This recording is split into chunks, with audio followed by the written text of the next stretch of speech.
While it is my fervent wish that everyone within the sound of my voice have a happy, safe, and enjoyable Independence Day with your loved ones and relatives, it is beyond my comprehension how we still even bother to celebrate this holiday. I'm sure a lot of people are scratching their heads. What do you mean, Florida's the 1776, the Founding Fathers, the day we became independent from England. Independent from England, really. So what you're saying is that it was better for us to trade one tyrant 3,000 miles away for what we know now to be 3,000 tyrants 1 mile away. Has 2020 taught us nothing? What does independent mean? Not dependent upon, in that particular case, the king, for either protection or money or guidance or governance. Well, what are we now? We are simply dependent upon the 3,000 tyrants 1 mile away that were put there by an elected legislature that, as Benjamin Martin said in The Patriot, can trample a man's rights as easily as a king can. Question, have our rights been trampled? And in the movie, Independence Day, how many of you now think maybe the aliens got it right?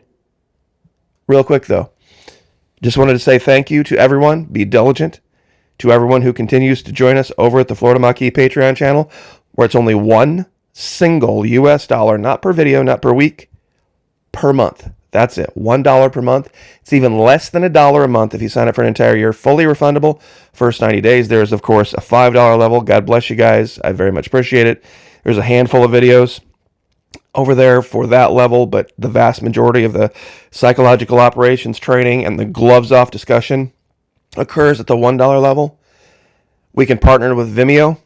It's a different server than what YouTube has, and we can talk about things like we used to be able to.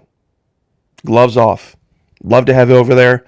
It would sure help me out a lot. God bless everyone who has. But real quick, what's the first thing the aliens did when they arrived? The movie Independence Day from what was back in the 90s.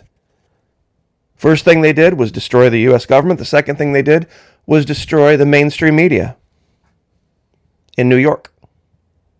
How many of you think now, quick show of hands, we'd be better off without the mainstream media in New York and the tyrants in Washington, D.C.? You see, this guy had it right. They were being exterminated. But of course, what did they have to do? They had to make everyone believe that the aliens wanted to destroy the entire globe. Well, that wasn't what they were doing. They were even showing it. It was only the big cities. It was only the places where there was tyranny trying to govern the entire planet. And of course, what did they do? They sent average Joes, average everyday folks, to go on their suicide mission so that they could continue their tyranny. And who remembers the last scene? What was the last scene where the president was standing up in front of them rebuilding the White House? Is that what our founding fathers fought for? Tyranny? You see, recently I was actually very surprised and disappointed to see that Governor DeSantis has decided to throw in with Mr. Trump on a particular issue called birthright citizenship. See, this isn't me saying that I think Trump's a better choice than DeSantis. In this particular case, they're both wildly, arrogantly wrong. Who in the hell is the government to say who an authorized person is? You see, I thought the Constitution read that the Creator endowed men with certain inalienable rights. It didn't say citizens. That we are the product of a Creator, and that he endowed mankind with certain inalienable rights, outlined in the Bill of Rights: life, liberty, the pursuit of happiness, amongst others. How many of you, real quick show of hands, knew that we didn't even have birth certificates? We didn't even have birth certificates in this country until 1902. The church had been keeping records far longer than this, but actual legal birth certificates didn't really occur in this country until the turn of the 20th century. About 1898, 1900, in that range. So prior to that, Prior to that, anybody who's trying to make the argument that, well, the founding fathers only wanted, no, they didn't. There were no birth certificates. How would you know where someone was or where someone wasn't born? That's why the Constitution read, the Creator endowed men. Not Washington, D.C. ensures that citizens have. That's not what it says. God, the Creator, endowed men, mankind, with inalienable rights. This was a creation birth certificates. The date, the very specific date and year you were born, was created in about the 1900s. And that had a lot more to do with the Industrial Revolution. So they knew how soon they could start employing children in the factories. You want to see more evidence of this? So-called constitutional carry? This whole thing that all these conservative, these gun types are all so excited about here in Florida? You need to be you ready for this? You need to be a qualifying individual. You ready for what a qualifying individual is for your Second Amendment rights? You remember the rights that were given to you by God? The rights that were given to you by God, the Creator, you being a man, not a citizen. Man. An individual. Summary of qualifying individuals. Any individual who possesses the valid concealed weapons license. Number 1. Number 2. Any individual who is 21 years of age or older. That means from 18 to 21. You can fight for this country, but you can't carry a concealed weapon. Unless the individual, and here's your disqualifications, not a U.S. citizen or permanent resident. So much for the whole constitutional Creator endowed man thing. Suffers from a physical condition that prevents the safe handling of a firearm. I wonder what the government could cook up for that. I wonder if lack of vaccination. If they could say, yeah, he's not vaccinated, so we're going to include that as a physical condition that will prevent him from handling a firearm safely. Is a convicted felon under Florida federal law, is a convicted felon in another state that was punishable by more than 1 year in prison, chronically or habitually abuses alcohol or other substances, as determined by the government, by the way, adjudicated mentally defective or committed to an institution for mental or substance abuse issues, is the subject of an active domestic violence or repeat violence injunction. Now remember, is the subject of an active domestic violence or repeat violence injunction. You don't actually have to have committed any kind of a crime or convicted a crime there. Convicted of a crime under Chapter 893, Drug Abuse Prevention and Control within the prior 3 years, had an adjudication withheld, a suspended sentence, or completed probation within the last 3 years of any of the following. See, what I was talking about with the domestic violence thing is all you need to do is have a restraining order. That's it. You don't actually have to have been convicted of putting a finger on anyone. You may never have. All you need is an injunction. That's it. Adjudication withheld, suspended sentence, or completed probation within the last 3 years of a felony, misdemeanor, domestic violence, any misdemeanor crime of violence, such as battery, is prohibited from purchasing a firearm under Florida or federal law. And, of course, any individual under 21, I guess if you're an active serviceman or honorably discharged veteran of the United States Armed Forces. Okay, so I guess 18 to 21 if you're a veteran. But I suppose if you were 18 or 19, you weren't a veteran, were not in service, but you were still required to sign up for selective service, meaning you could be called up. You couldn't. So, anyway, does this sound like a non-dependent country? Or does it sound like independent or non-dependent or dependent upon? Now, real quick, how did birth registration work before birth certificates? Birth records have been kept by governments around the world for thousands of years. This is primarily done to ensure authorities had a clear idea about the production, output, and taxable population. That makes sense. In the U.S., considering how far back birth records go, it is a surprise that birth certificates only started appearing around the middle of the 19th century. 1853, the United Kingdom, and it was, I believe, 1902. It wasn't until 1902, however, that the United States introduced a nationally regulated process at a federal level This was overseen at first by the Bureau of the Census. Now, what brought all this up?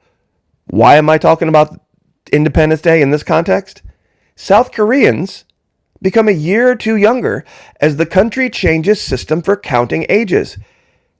You want to hear how bizarre this is? I'll sum it up for you. A child in South Korea was deemed to be 1 year old when it was born. Why?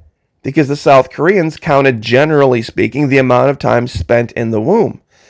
Now, you ready for this?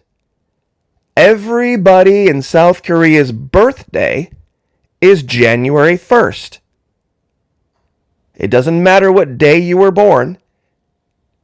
Everybody's new year is the 1st of January. So if you were born on New Year's Eve, you were already 1 year old. And then the next day, it was your birthday again. You were 2 years old. That's right. That's how South Koreans did it. And have done it all the way up until this year. So you could be 2 days old and be counted as 2 years old. But most 1 year olds in South Korea were really, well, most 2 year olds were only what we would call 1 year olds. So now they've changed it. So people are having to change their ages. Now, guys, wait a minute. What about statutory Romeo Alpha Papa Echo? How does that work? Because if somebody becomes all of a sudden a year or two younger, guess what? You ready for the really crazy part about South Korea? South Korea has no close-in age exemption for this. Romeo Alpha Papa Echo, statutorily anyway. The age of consent in South Korea is 20 years old. Technically, legally, in South Korea, if they catch two 19-year-olds going at it, they can convict both of them of statutory Romeo Alpha Papa Echo. That's right. Technically, they can do that. And they have no close-in age exemptions, meaning if you're 2 days older, if you're 20 and 1 day versus 19 and 363 days, somebody's going to jail. That's how bizarre it is with governments and dependence and tyranny. Japan, and I'll be like, well, they don't want just people getting pregnant all over the... Japan, right now, is collapsing as far as the birth rate goes. And they've just this year, raised the age of consent from 13 to 16. You would think Japan would have all sorts of babies, given that it's perfectly okay for 14-year-olds, or was perfectly okay, for 14-year-olds to go at it as much as they wanted to, or 14 and 21, or 14 and whatever, 15 and 23, perfectly fine. They just now raised it to 16. So the whole idea that it prevents this or that or the other unwanted pregnancies is baloney. Japan's proved it. But make no mistake, we live under tyranny. We are independent of nothing right now. Every grocery you buy in the grocery store, you go to the grocery store, you're going to get a bag of chips. You're going to get something to crack open as a side. Maybe you're going to have some rice. Maybe you're going to have, who knows?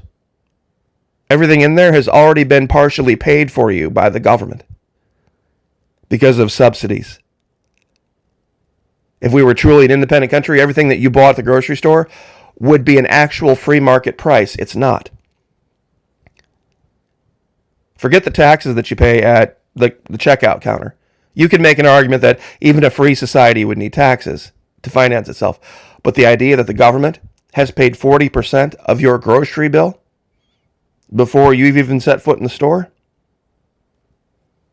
tells you everything you need to know. And I'll tell you what, when I look back and I watch the movie, I think we would have had a better chance trying to deal with the aliens. honestly, than where we're at right now. Look where we're at right now.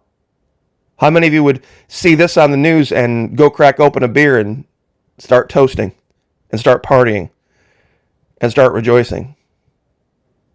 There's another article out, I wish I would have brought it up, about how many veterans in North America are now telling their family members, don't sign up. Don't sign up. It's not what it used to be. I used to recommend it years ago. Now I wouldn't. There'd be no way. It's not the same military. So I see stuff like this and I think good news. I see stuff like this, even better news. Fantastic, wonderful. Take out Philly, take out Minneapolis, take out Chicago, take out LA, San Francisco. We could probably do without Dallas or St. Louis, Atlanta. Get rid of all those, and we could probably have a chance of starting over again. Detroit, can't forget them. Got to take them out too. And, just for safekeeping, probably Denver. Take out that airport, everything underneath it. So anyway, I'll leave it there. God bless. Have a wonderful, happy Independence Day. Giant air quotes. Like, share, subscribe. We'll see you guys next time.